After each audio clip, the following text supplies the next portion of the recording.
Bonjour à tous les amis, bienvenue dans cette nouvelle vidéo et dans cette vidéo je vais vous expliquer comment réduire votre service client avec seulement deux petites astuces. Donc sans perdre plus de temps, on va sur l'écran et je vous montre tout ça. Donc voilà les amis, je suis sur ma boutique. Donc la première étape c'est tout simplement de créer une foire aux questions pour votre boutique. Donc tout simplement pourquoi une foire aux questions? Parce que ça répond à toutes les questions des clients. En fait vous anticipez leurs questions au SAV, vous les mettez dans la foire aux questions et ça vous permet du coup d'avoir moins de SAV, de réduire votre SAV. Donc pour ça, on va aller dans Applications, on va cliquer sur Visiter le App Store de Shopify. Une fois qu'on arrive ici, on va taper tout simplement Help Center.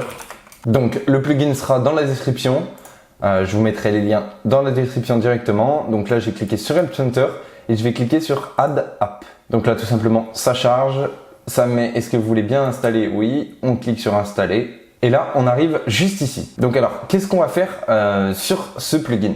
Tout simplement, on va créer une page FAQ. Donc ici, par exemple, on peut cliquer sur Preview Page pour voir ce que ça donne en temps réel. Donc là, comme vous voyez, ma page FAQ, elle n'est pas très belle.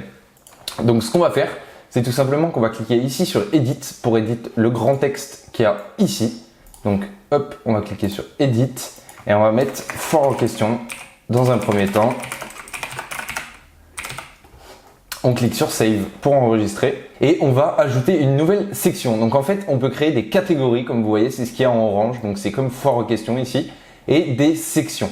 Donc les sections par exemple, pour vous donner une idée, ça va être livraison, paiement, toutes les étapes d'une commande sur votre site. Donc on va cliquer sur Add a new section par exemple et là je vais mettre paiement. Voilà, Add section. Donc là, ça m'a créé une section paiement. Et dans chaque section, on peut ajouter un article. Donc un article, en gros, c'est une question. Par exemple, paiement, comment savoir si mon paiement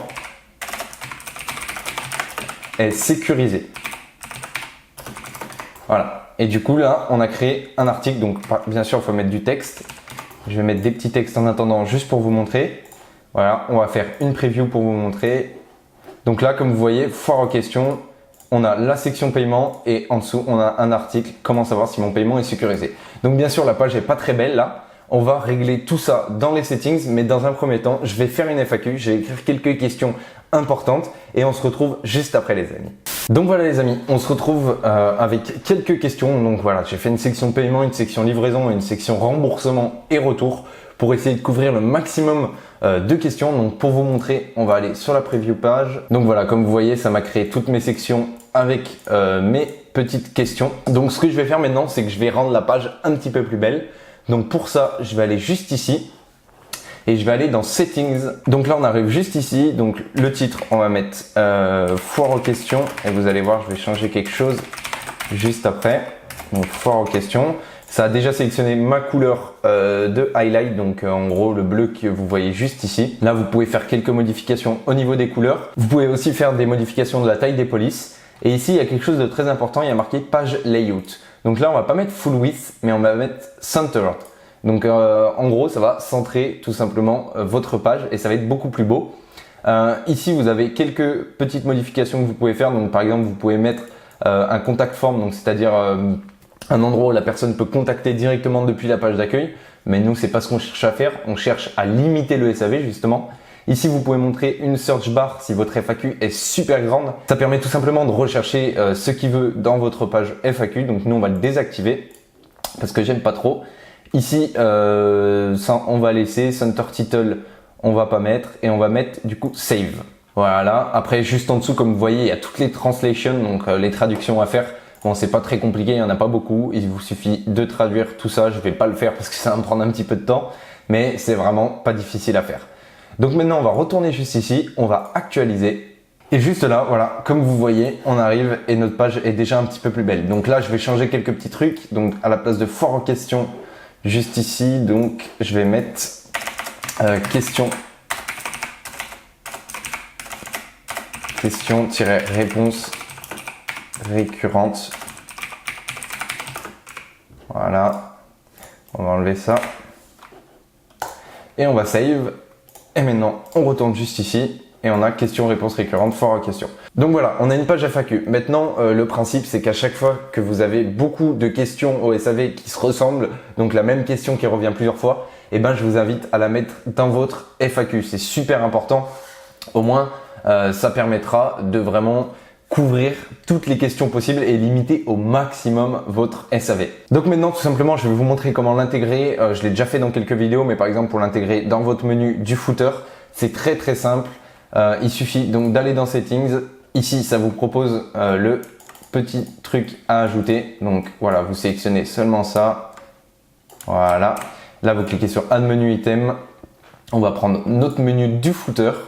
On va créer un élément, donc foire aux questions. Et là, on va coller ça. On clique ici, on ajoute. Et là, on enregistre le menu. Donc là, comme vous voyez, si je descends, j'ai foire aux questions. Le client clique dessus, il arrive directement ici, il a accès à la FAQ.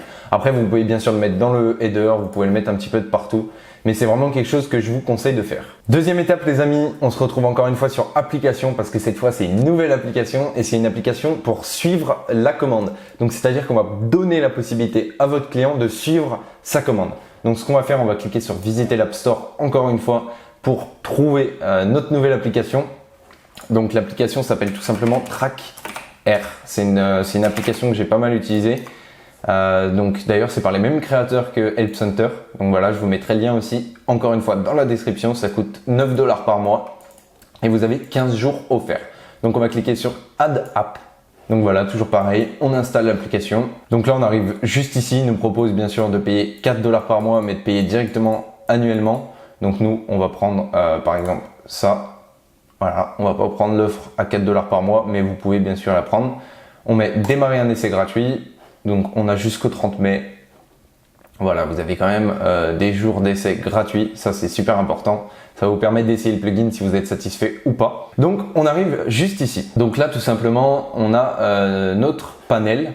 Donc là, on voit tous les trackings qui seront faits, donc c'est-à-dire toutes les personnes qui auront utilisé. Vous avez jusqu'à 400 et après, bien sûr, il faut payer un petit peu plus. Bon, il y a d'autres applications. Moi, je vous conseille celle-ci. Vous n'êtes pas obligé de prendre celle-ci, mais c'est le principe déjà de mettre une page pour suivre votre commande. Donc, première chose qu'on va faire, c'est ajouter ça. Pareil, encore une fois, à notre footer. Donc, ça marche de la même façon. On va cliquer sur Add Menu Item.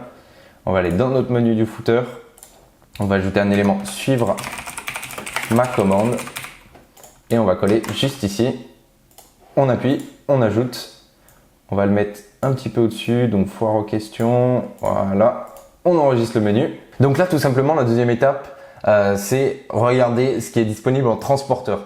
Donc je sais que ce plugin prend automatiquement tous ces transporteurs-là. Donc c'est-à-dire que si vous vendez un produit via AliExpress, probablement que votre transporteur sera dans la liste. Donc après, il vous suffit de regarder si vous avez déjà envoyé quelques commandes. Et ben, ce plugin va vous dire si votre transporteur est bien pris en charge par l'application. Donc tout simplement, vous pouvez regarder, voilà. Mais il y a énormément de transporteurs, donc pour ça, vous n'avez pas à vous faire de soucis. Juste ici, on a la langue qu'on peut choisir pour les infos de. En gros, ça traduit automatiquement. Donc nous, on va prendre FR et on va l'activer. Ici, on va mettre No, ça veut dire que le client ne peut pas choisir de traduire directement le language sur la page de suivi. Bon, après, vous pouvez mettre oui, bien sûr. Ici, c'est pour cacher les transporteurs. Juste ici, c'est pour, par exemple, envoyer des notifications à un client quand son colis vient d'arriver à la douane, quand son colis a été récupéré par la Poste française, enfin énormément de choses comme ça. Donc ça, bien sûr, vous pouvez l'activer si vous souhaitez. Donc ici, après, c'est la couleur, la main couleur. Donc nous, on va essayer de sélectionner notre couleur. Donc voilà, moi j'ai sélectionné mon code couleur. Je vais le mettre juste ici. Voilà, ça me le sélectionne.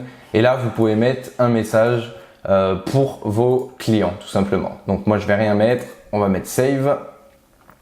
Voilà, ici, vous pouvez voir exactement ce que ça va envoyer à votre client. Donc bien sûr, ça sera traduit tout simplement. Donc voilà, votre produit, la quantité. Ici, vous avez le numéro de suivi tout simplement. Et là, le statut de la livraison tout simplement. Et là, toutes les traductions. Donc maintenant, tout simplement, on va aller voir ce que ça donne sur la page. Donc pour ça, on va cliquer là. On fait un clic molette pour ouvrir dans un nouvel onglet. On descend. Et là, on a suivi ma commande. Bon, c'est en anglais du coup. À mon avis, il va falloir traduire. Mais comme vous voyez, la personne peut faire avec son email ou son numéro de téléphone si elle a rentré ça pendant sa commande ou son numéro de commande directement. Donc le plugin s'occupe de tout récupérer Et après ici, bien sûr, il y a le numéro de suivi si le client veut utiliser son numéro de suivi. Donc voilà, en tout cas, il y a plein de possibilités et depuis cette page, les clients pourront suivre leurs commandes et ça, rien que ça permet de réduire votre SAV parce que les personnes n'envoient même pas un message pour savoir où est leur colis vu qu'ils le savent avec le plugin. Donc voilà, je vous conseille vraiment d'utiliser ce plugin pour vos suivis de commandes. Après, c'est pas obligatoire, mais comme je vous ai dit, pour réduire votre service client, c'est 2 astuces que je vous conseille énormément. Donc voilà les amis, j'espère que cette vidéo vous aura plu. En tout cas, si c'est le cas, n'hésitez pas à vous abonner juste en dessous, à activer les notifications pour rater aucune des vidéos. Et nous, on se retrouve dans 2 jours sur la chaîne YouTube pour une nouvelle astuce. Et moi, je vous dis à bientôt. Salut!